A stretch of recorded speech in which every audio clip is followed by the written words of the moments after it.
guys, we're back working on Little Miss Piggy here. Trying to continue on with the weight reduction on this thing. So today, I wanted to show one thing. I know from the last video, I was trying to explain the whole alternator deal, and as you can see right here, there's the bracket that I made that kind of tensions the alternator. So for all you JZ guys, that's a pretty easy way. You got to make a little spacer. It's kind of hard to see, but there's a better view. You just basically reverse the bolt. Normally the bolt goes through this way back here, and I just reversed it and then had to make a little spacer here, a little aluminum spacer, and now I can just put a screwdriver here and tension the alternator on the belt. So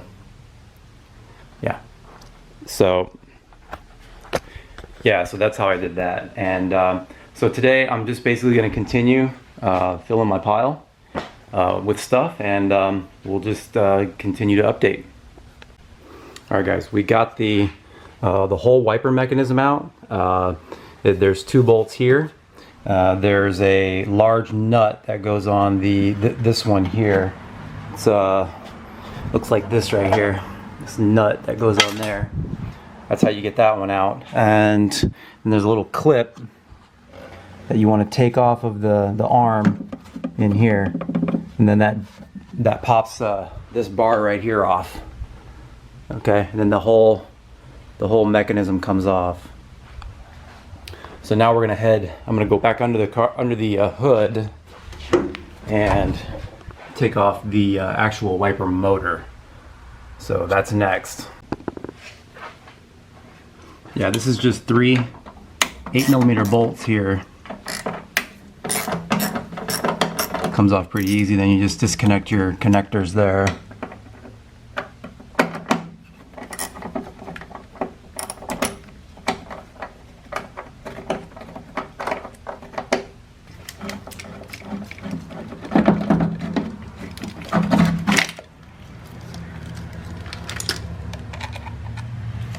Feels like probably 4-5 pounds maybe.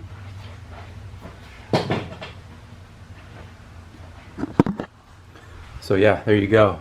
We got that done. Okay, so and then you have this. Not going to need this hose. This hose goes all the way to the reservoir in the fender. So we can take that out and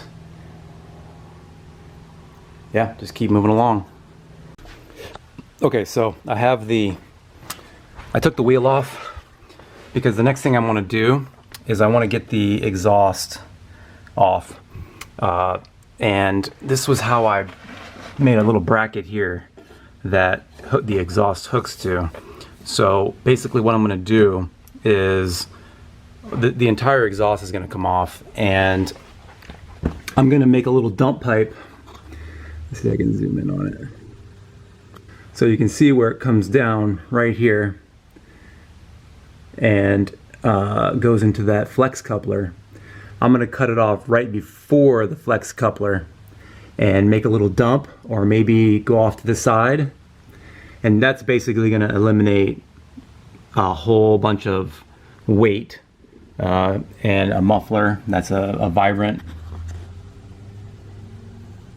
There we go. That's a vibrant muffler. That's got some weight to it, and just all the stainless piping, because it's not going to be necessary. I don't really need the exhaust to go all the way out the back. And it was kind of weird how I had to route it anyway underneath the axle, and I had to kind of beat it in here a little bit in order to get the wheel. And you can see it still rubs. It was still rubbing on the wheel. So all that's going to come off next, and just keep moving along. Alright, so we got all the exhaust off. Just pulling it off, I forgot how actually heavy this all was, but it's pretty heavy. We got our pile of stuff here is really adding up, so we're taking off some pretty significant weight. And there's the downpipe right there, so I need to come up with something that comes off of that, and maybe it comes over here or just dumps down. I'm not sure. Maybe I could even yeah, maybe I can even like cut this off here and then weld a dump pipe on it. Just take off the flex coupler off of that, and that may work. So okay, so we've got, like I said, a lot of stuff, and I mean, I'm just getting started. There's so much more to do. The fender's got to come off.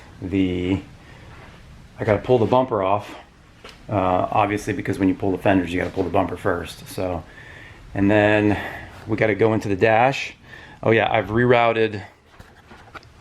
So this used to be, there used to be a vacuum line going, you know, to this vacuum port on the intake, and then I had a T here that would split it off and go to the heater controls, because they're run off of vacuum. So that's all disconnected, and then I just ran it straight through. So and if you're running, you know, when you're running boost, you got to have one of these one-way valves. It's a check valve, so that when you make boost, your brakes aren't really getting any vacuum. So you don't want to pressurize your booster. You know, that's made for vacuum, not pressure. So you got to make sure you have a check valve. But I'm sure if you're into turbo stuff, you probably know that. So anyway, what else? Yeah, I mean, so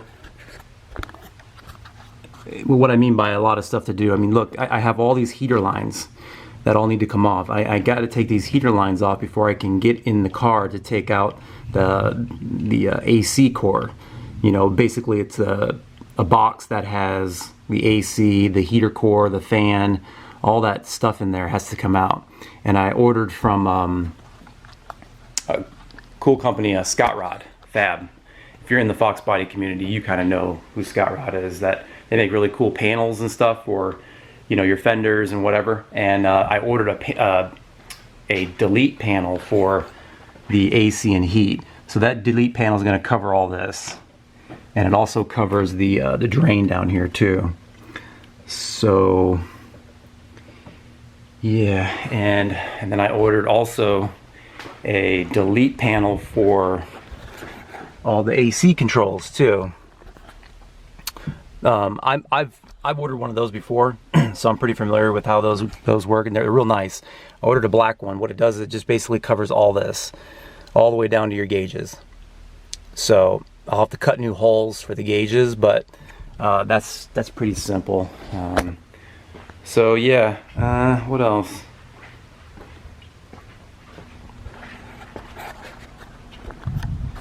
So yeah, and then also in the trunk, this X brace, this Y brace here, you really don't need it. You can actually cut that off. All that's for is to it's to back the back seat. For when people sit there, they're not, you know, it gives a little support for the back seat. It really is not structural at all. So I can take that out. Speakers, I can take these speakers out, and just basically continue with all the weight savings. And I mean, as you can see here already, I mean, I have a big pile of stuff. And I've been working on this for about a day and a half, maybe. Well, I made one video and now I'm making another one, so a few hours worth of work. And so anyway, yeah, and also I haven't really mentioned it, but I did get I found a Powerglide on Facebook for really cheap, like 150 bucks, but it needs to be completely rebuilt. And here's the case for it. So I know there's a few different ways of doing it on a JZ. You can order a ring that what you do is you cut off on the Powerglide, you cut off the bell housing right around in this area, and it'll bolt to the pump. Okay, like an adapter ring. Okay, and then what you do is you take the bell housing off of this bell housing here. Hopefully you can see that off of the A340 transmission, Toyota transmission, and it bolts to the adapter.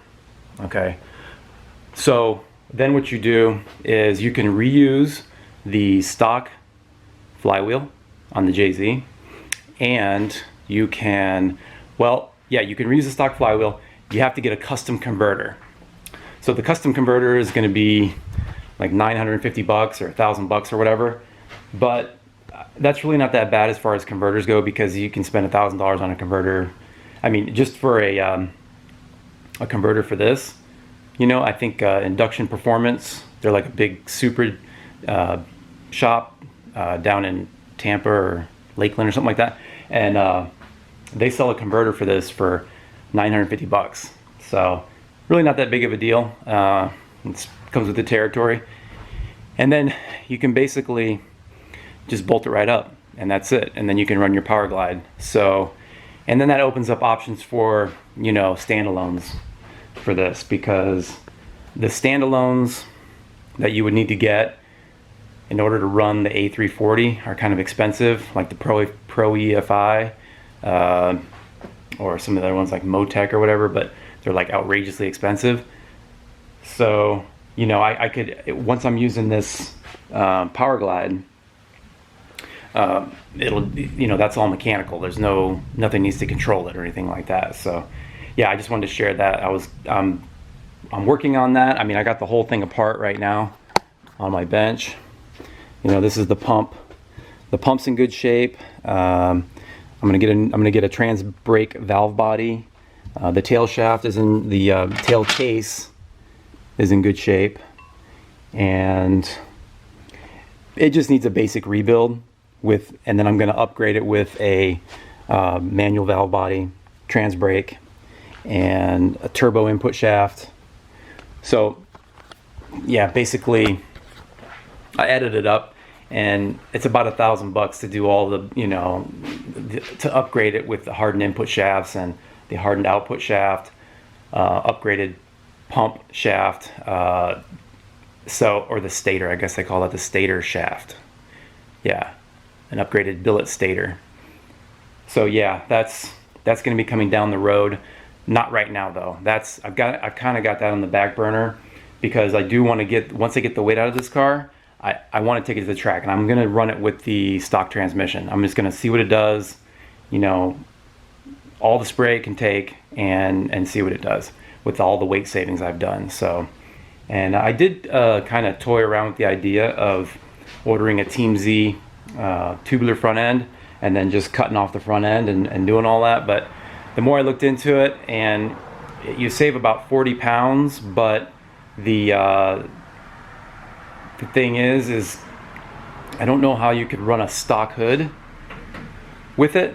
I'm not sure. I mean, you could probably fab up something with the latch, because see how the latch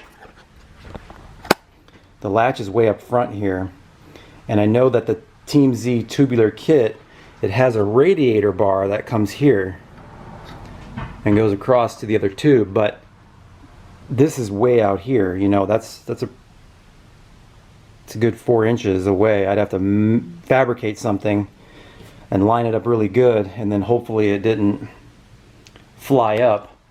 You know, hope it didn't fly up when I'm going down the track. So I'd have to get another hood. So it's not just buying the tubular front end. There's more things you got to do, you know. And I don't know if the 40 pounds is worth it. I mean, I'm sure it is, but I just don't know if I'm at that point yet where I want to do that. You know, I don't want to tube the front of the car in without even having a cage. You know, I don't even have a cage yet. So I need to find a little 6-point cage so I can actually support the back of this that Kirky seat. Right. Yeah, I need to support the back of that Kirky seat so it doesn't like fall back, because they're made, those Kirky seats, aluminum seats in general, they're made to have something supporting it in the back. You don't want to really just drag race with nothing supporting the back of an aluminum seat. So that'll be something I need to look into. And yeah, so hope you guys are learning something on these videos. I'm not like this, I know they're not that exciting. I'm not taking it for, you know, hits or anything like that, but this is a part of the process of what you got to do in order to get your car fast and have, you know, beat your buddies at the track. So yeah, so anyway, I'm gonna leave it off here, and I hope you guys like it, and if you do like it, share it because it helps me out, and I'll check you all next time.